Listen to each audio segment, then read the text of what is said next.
Hi guys, magandang umaga sa lahat. Ito po yung kaganapan kahapon. Nagpunta kami sa may Okada guys. Ang ganda tingnan ng paligid niya. First time ko lamang pong makarating dito sa hotel na ito guys. Dahil sabi nga nila maganda nga raw to. Bago pa lamang ito ata. Ilang taon pa lang siya. Ayan nga po yung aking mga anak at pamangkin. Nalakad kami dyan at itong mga nakita. Maganda tingnan ang loob ng Okada guys. Mamahaling hotel nga daw po ito.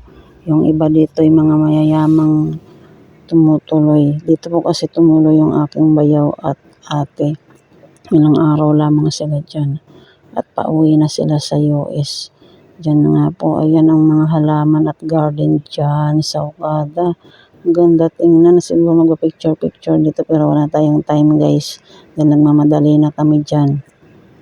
Ayan nga po, pang sa may entrance, may merong ano pa silang halaman, may parang plasang maliit. At may jar na malalaki, yung gate nila.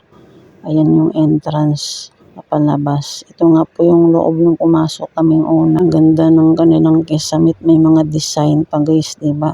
Nagpicture tayo saglit dyan. Dahil nagandahan ako, first time pa lang natin pumasok dito. Syempre, may remembrance naman tayo. Diba?